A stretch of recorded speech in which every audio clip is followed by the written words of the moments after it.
What if the bedtime stories we grew up with were actually the suppressed history of the world? Imagine a land where giants carved of earth and stone walked among us. Tonight, we're unearthing a legend. This is the stunning, scene-by-scene breakdown of the 2025 blockbuster Troll 2. Our story begins with a gentle lie. Little Nora is nestled in bed, listening to her dad's folklore about the trolls, magnificent beings with snowy hearts and icy bones, who once lived in harmony with humans. But this peace shattered when a new religion arrived. King Olaf, tasked with Christianizing Norway, saw no place for the old gods. He drove the trolls from the jungle's shadows into the sun, turning the terrified creatures into unforgiving stone. The age of trolls ended in a merciless massacre. This poignant moment is interrupted by Nora's mother, who is fighting her own battle, cancer. As she tucks her daughter in, she sings a haunting, ancient lullaby, a melody once used by a troll mother to soothe her own baby. Remember this song, it's the key to everything. Fast forward 30 years. High up in a snow-covered Norwegian mountain, a lone, mysterious house stands. It's here a shadowy figure makes his way inside. He quickly realized someone has turned this remote cabin into a frantic research lab. Before he can react, a fierce figure attacks him from behind. But the tension breaks instantly. It's Nora, all grown up and a world-class researcher. And the masked man? It's Andreas, her old friend. Andreas is working for a new, desperate government, and they need her help. But Nora is done with them, done with their politics. Andreas notices a book Nora is reading, a quest to find King Olaf's tomb. He also spots a grim sign on her wall. She's been restricted from her own research sites. She's a pariah. But when he mentions that he's seen her purchase his book, a flicker of the old Nora returns. She hasn't been able to finish it, she admits. Andreas knows he has her hooked and promises he'll show her something incredible, something they've found. Soon, a helicopter lands them at a secret underground power station, the new epicenter of Norway's classified research. Here, Nora meets Professor Marion and Wangel. They reveal that the infamous Oslo troll attack forced the government to finally take the legend seriously, leading to a massive, funded research project. And then they show her their discovery, the mega-troll. Nora is stunned. It's a creature of impossible scale, currently in forced hibernation, chained and surrounded by a blinding defense system of UV lights. This is not just a scientific find, it's a living monument to the folklore of her childhood.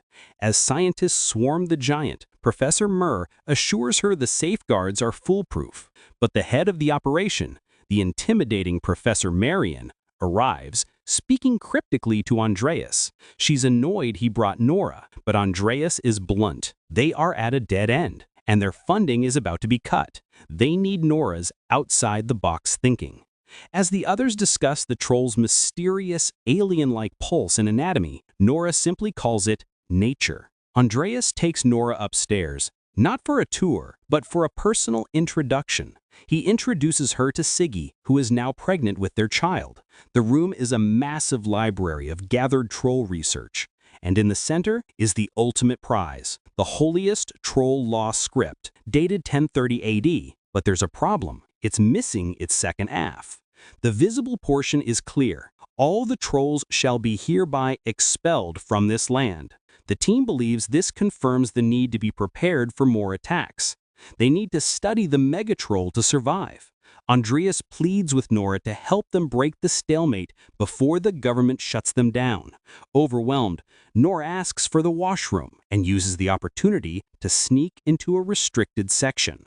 Nora finds her way to the megatroll's face, takes a deep breath, and starts to sing, not just any song, but her mother's lullaby. Initially, nothing happens. The security guard on his monitor is distracted. Nora turns to leave, thinking it's a failure, when the megatroll's eyes snap open. The monitor explodes with a spiking heartbeat. Scientists are thrown into a panic. Marion frantically orders the UV lights to be activated, but Marion stops him. They can't kill it. They need it alive to study. However, the beast is breaking its chains. Mur overrides Marion and screams to hit the button. But in a crucial, split-second move, Marion shoves her coffee cup. It crashes onto the switch, short-circuiting the system. The UV lights die. Andreas screams for Nora to run. She just makes it back into the elevator as the troll frees a massive hand. The elevator slams down, but the troll follows, smashing and ripping through the facility. Nora holds on for dear life as the elevator plummets. When it hits the ground, she scrambles out. The mega-troll is free. Professor Mur, thinking fast, grabs a small calcified test rock from the floor and flees. A professor is crushed. Andreas and the others escape, watching in horror as the mega-troll tears its way out of the bunker and heads toward the dense jungle. The team finds themselves at a military base, meeting Major Kris. The tension is immediate. In the briefing room, Nora and Marion clash. Nora argues the trolls are living beings, not objects, where Marion sees only potential, a scientific goldmine. The argument is cut short by the arrival of the Prime Minister. He states his case. The troll project was always too risky, and the attack confirms his fears. He orders an immediate, absolute military termination of the megatroll. Nora objects, shouting that they are repeating King Olaf's original sin, the massacre. The Prime Minister is unmoved, revealing a painful truth. He lost his brother in a mission where they used folk methods, like church bells, to stop a troll. He will not make that mistake again. Major Kris is ordered to start the mission. Defeated, Nora sits alone, holding the rock she now carries, the one Andreas's book mentions. She tells Andreas it reminds her that she messed up, but Andreas has his own rock. He says the folklore is a reminder to learn from mistakes and fight back. This exchange sparks a fire in Nora. She gets up. She tracks down Major Kris, who initially refuses her. She's a civilian, but Nora pulls her final card. He owes this to her dad, one of the men lost in the earlier mission. The wound is deep, but the plea is powerful. Kris relents. Nora is in. Marion also joins the mission. A party is raging at a crowded mountain ski resort. Suddenly, the ground shakes. The roof is ripped off. It's the megatroll. At first, people are frozen, taking pictures, until the beast extends its giant hands and starts to eat them. Nora is horrified. This is different. The previous troll only defended itself. This one is a predator. The military helicopters arrive, turning on their powerful UV lights. The light burns the troll, forcing it back. Nora warns them to keep their distance, but the soldiers press the attack. In a terrifying moment of animal cunning, the troll rips out a massive ski cable pole and smashes it into the aircraft. Amir's helicopter is hit. He loses control and crashes into Kris's chopper, destroying one of Kris's crucial UV lights. Amir knows he's finished. His final transmission is a devastating goodbye. The loss of his friend crushes Kris. With only one UV light left, he has to retreat. The megatroll, seeing the choppers fall back, begins its slow, terrifying march away. The next morning, the team visits the Dovra Mountain Tunnel, the site of the first troll appearance. Nora leads them to a secret section. They find massive ancient spikes, which Nora explains is a haunting pit. Legend says King Olaf kidnapped the troll baby to trap the troll king here. Crucially, she wonders, where is the troll baby? No remains were ever found.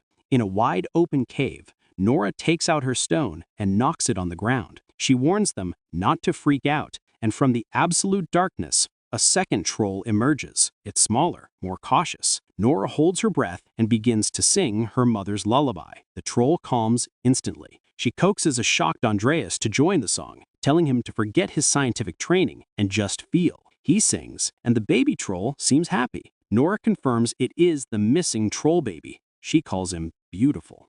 Nora asks the baby troll for a big favor. High in the icy mountains, Nora stands alone, firing a flare to get the megatroll's attention. It approaches her, a towering terror. Then, Beautiful emerges from the ice, roaring. The fight begins.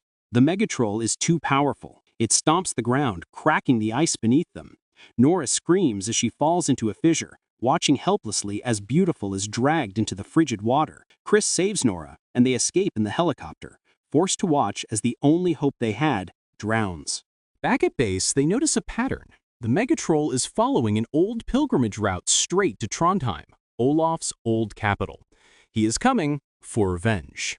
In Trondheim, they meet with Esther, an expert on Olaf's missing tomb. She leads them into the Nidaros Cathedral's underground, puzzled by why Olaf's burial site was hidden. They find symbols matching the ancient spikes, leading them to a dead end with old murals. Andreas inspects the painting, and a piece falls off. Esther realizes the murals depict the wounds Olaf suffered, first the thigh, then the belly, and the final fatal blow to the neck. Nora, looking closely, spots holes in the wall. She grabs old torches and shoves them into the holes. This action triggers a hidden mechanism, and a circular door emerges. Inside, surrounded by water, is King Olaf the Holy, still clutching his silver sword. Esther is ecstatic, but Nora is focused on a brittle piece of parchment inside. It is the missing half of the troll law script. They digitally piece it together. Nora reads the devastating truth. The law actually stated that trolls shall not be expelled, and that Olaf intended to grant them a home called Jotunheimon. His subjects, determined to continue the massacre, murdered the king and hid his tomb. The Megatroll isn't seeking random destruction. It's seeking justice for Olaf's betrayal and the centuries of slaughter. It's coming for them all. The government has resigned itself to a grim reality. The Prime Minister, in a public address, says Trondheim is lost and orders an evacuation. But Major Kris, Nora, and a team refuse to run. They must stop the Megatroll here. Marion asks how Olaf defeated the trolls. Nora says he used his sword, suggesting it must have been infused with some magical power, since silver is a weak metal. Then Nora has a flash of insight. She dips her knife into the water surrounding Olaf's tomb, the Holy Olaf Spring, and cuts the troll's ancient chains. The cut works, but the water is too scarce. Esther explains the water is continuously supplied by the spring, and they realize the solution. They need to use the holy water as a weapon. Kris and Marion address the terrified evacuating crowd. Do they flee or do they fight? The people scream, "Fight!" Citizens begin filling barrels and ammunition with the water. Andreas sadly volunteers for bell duty, out of the immediate action. The night falls. The ground shakes. The Megatroll has arrived. The church bells ring out, momentarily crippling the troll with pain. They fire heavy explosives, but the troll shrugs off the damage and destroys the church tower. Andreas and Esther escape as the Megatroll advances. Kris detonates a barrel of the holy water. It splashes onto the troll, burning it intensely, but the fire is extinguished almost instantly. The water works, but not for long enough. Just as hope seems lost, the Megatroll stops. A roar splits the air. Beautiful has returned. The baby troll engages the giant, but the Megatroll is too much. Beautiful is taking a brutal, one-sided beating. Nora and Marion grab grenade launchers to help. Kris tells them normal weapons are useless, but Marion reveals a vital weakness. The troll has a vulnerable internal ecosystem. They must attack it from the inside. Andreas has the final idea. They must fly a helicopter over its head and drop their last holy water drum directly into its open mouth. Kris is a pilot. Andreas grabs the drum. The helicopter is in position. The drum is dropped, but Andreas grabs the cable at the last second. The detonator, however, falls to the ground. Kris shouts, "The barrel must be detonated manually with a grenade. Someone has to jump with it." Below, the Megatroll is drowning Beautiful. Seeing the cruelty, Andreas knows what he must do. He calls Sigga, quoting the famous line, "The need of the many." Sigga finishes the sentence through her tears, "outweigh the needs of the few." Andreas tells her to tell her child, but the line cuts. Kris is in position, the Megatroll opening its massive mouth in a final roar. Andreas jumps. He disappears into the darkness of the troll's throat, a hero to the last. Sigga, watching the video feed, whispers to her baby, "Papa was Superman." Moments later, an internal blast tears the Megatroll apart. The creature collapses, dead. Beautiful stands over its corpse, pulling the shattered heart from its chest, alive. The team cries, heartbroken but victorious.